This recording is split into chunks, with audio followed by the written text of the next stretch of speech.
Bucks onto the Motor City in Week 3 to take on Jared Goff and the Lions. Lamar did miss practice on Thursday. Broussard, the team that should be on upset alert, though, in Week 3 is blank.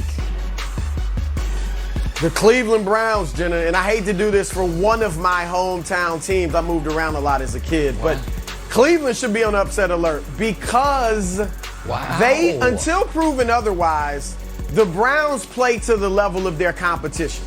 All right, and when you do that, you are always going to be in the crosshairs of a potential upset.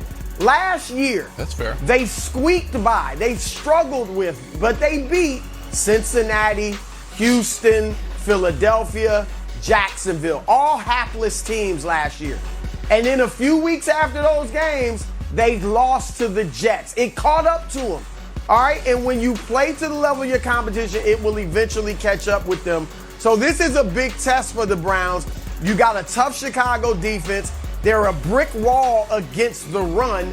So I think a lot of this is going to be on Baker Mayfield and him doing it through the air, but he's missing Jarvis Landry. Now, OBJ might be back, which is good news, but how does Baker handle that? Does he force the ball to OBJ? Does he feel too much pressure to get him involved quickly? So does that change things? And then finally, Chicago, I think they're going to be on an emotional high because everybody's been clamoring to see Justin Fields. His first start ever in the NFL. Yep. So this is alert, guys, alert.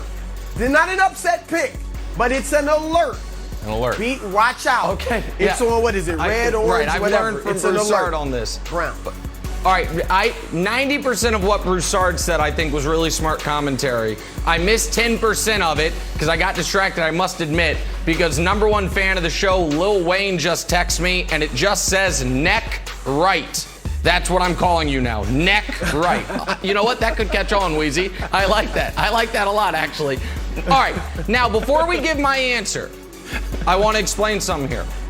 We are doing a pick segment later in the show where I will give you some underdogs that will win outright. So I'm traveling down the Broussard path of upset alert. Not sure if this upset comes in, but anytime two teams are playing and the spread's more than 7 and the underdog has the better quarterback, the favorite's got to be on upset alert. So I'm obviously talking about Washington versus Buffalo.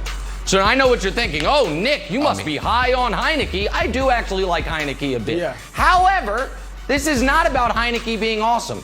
This is about quietly Josh Allen being horrible this year. Oh, Nick, how bad could he be? Oh, well, there's 32 teams in football, and he's 33rd in yards per pass. He's 29th in rating. He's 31st in completion percentage. It was underrated and underreported last week. Aaron Rodgers talking about integrity in media. Where's the reportage on the Buffalo Bills? Oh, because they won 35-0. Everybody played well. Au contraire, mon ami. Josh Allen played terribly. Somehow they won 35-0 anyway. He's yet to play a good game this season. He didn't play well in his final playoff game last year against Kansas City. He didn't play that well in his previous playoff game last year in the opening, who the hell did they play in the second round? Whomever it was, I forget what the playoff bracket was. They didn't play that well in that. He didn't play that well in that game either. The Bills don't have a Josh Allen problem. But if they lose to the Washington and he plays poorly and sprays the ball around the field once again, there could start to be one. And so Josh Allen, fresh off that amazing contract, you would like to see him, not be 30th in the league in every major passing category. So I think they've got to be on upset alert wilds against that Washington defense. Okay, I'm stretching out my arm because I'm going to throw a grenade into the segment in a second. Are you ready? Again, this is an alert. It's very Broussard-esque. It's like when you see on Waze that there's a cop ahead, and you say maybe it's there, maybe it's not. You should be on alert. That's what it is. Chiefs should be on alert against the Chargers. Oh, Wilds, no, 20-0. We can still go 20-0 with a loss. Okay, here's why. We learned 3 things from the Chiefs-Ravens game. Number 1 is Tyreek Hill can be neutralized. Anthony Averett shut him down. So the idea that Tyreek Hill has to have this monster game, he doesn't have to. He had 3 catches for 14 yards. He can be neutralized with a backup guy. You don't need Jalen Ramsey on the field. Okay, thing we learned number 2. 2 people. The Chiefs cannot stop the run. Chiefs cannot stop the run. They're the worst run defense in the league. They're giving up 200 yards. The second worst is giving up 160 yards. So not only are they bad, they're bad by a large margin. 3, to beat the Chiefs, you need great quarterback play, which brings me to Justin Herbert. Now, Justin Herbert, and this is going to get you so mad, but it's true. Justin Herbert, Week 17, beat the Chiefs when they rested their starters. I'm not saying that's the biggest game in the world. Of course it's not. Andy Reid rested his starters. But is it absolutely nothing? No, I don't think so. At the very least, it's good to go into Arrowhead as a visualization exercise and throw some touchdowns. So I think that matters a little bit. The other time you play the Chiefs, when everybody played, remember, it was his very first start. He got the call like, hey, we just injured Tyrod Taylor with a needle in the lungs. You have to play. And what did he do? Threw for over 300 yards, had 2 touchdowns in a game that the Chiefs won in overtime. So do I think Justin Herbert, after a year of experience, going into Arrowhead, doing some visualization exercises, is better than the guy who played the Chiefs and brought them to overtime for a win after a year in the league? I do. So I'm saying it's an alert, Nick.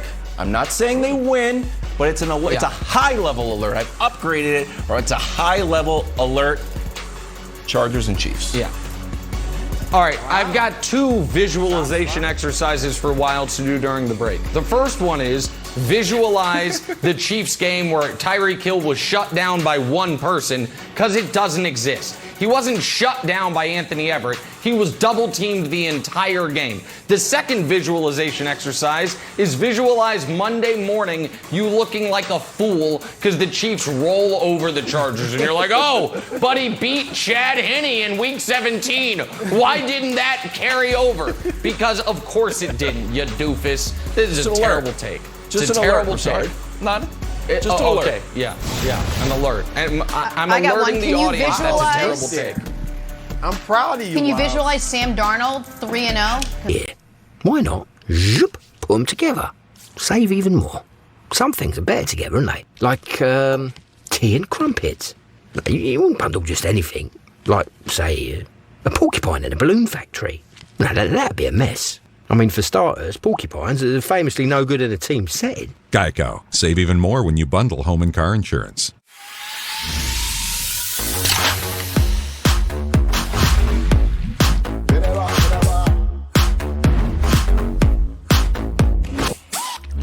Starbucks Triple Shot Energy. What gives you energy? Subway has so much new, it didn't fit in that last ad. Like the new deli-style oven-roasted turkey and new hickory smoked bacon. It's the Eat Fresh, Refresh at Subway. There's so much new, we don't even have time for this guy. But I'm Tom Brady. Oh, and there's smashed avocado, too.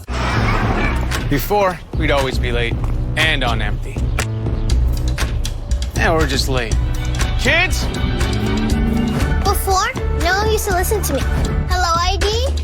I'm cold. Before, we couldn't take in the sweet sounds of nature. Seriously. Before it can change the world, it has to change yours. The all-electric Volkswagen ID4. Fur, you won't faze me. Unlike Zyrtec, Allegra won't make me drowsy. Allegra starts working 2 times faster than Claritin. So take Allegra before allergy symptoms take over you. And for kids, try allergist-recommended non-drowsy children's Allegra. This is Renee. Never heard of her? It's probably because she's not an influencer. She's more of a groundbreaker. Just look at the way she's reshaping and reimagining her 4-acre slice of heaven. It's not hard to tell she's the real deal. Renee runs with us on a John Deere 1 Series tractor because out here, you can't fake a job well done. Nothing runs like a Deere. Hear Renee's story at Deere.com. A new view. Coffee I didn't have to make. A soft, comfy Hilton robe. Having Mom all to myself. Cheers to the moments we've been dreaming of. To new memories. Hilton. This is undisputed. Peloton Plant Dads, y'all are crushing it on the leaderboard. Show some love. High-five a friend across the country or right next door. Let's go, Peloton. Hit the mat for core.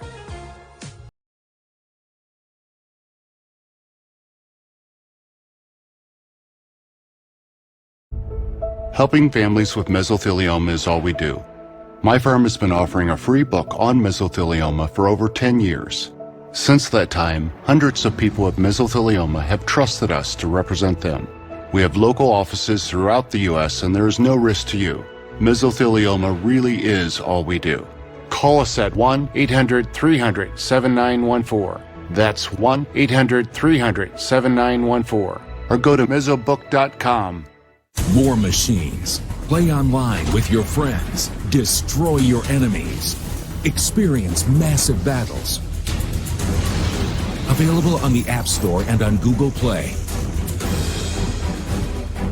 That one in the chamber. Start Saturday strong. Let's go. It's the big noon kickoff pregame show at 10 a.m. Eastern. Then at noon, Jack Cohen and the 12th ranked Fighting Irish take on number 18, Wisconsin. Big noon Saturday, only on Fox and the Fox Sports app. I tried to sell that one for you, Wilds. Time for But First now. Nick, buddy, you've had quite a week, my friend.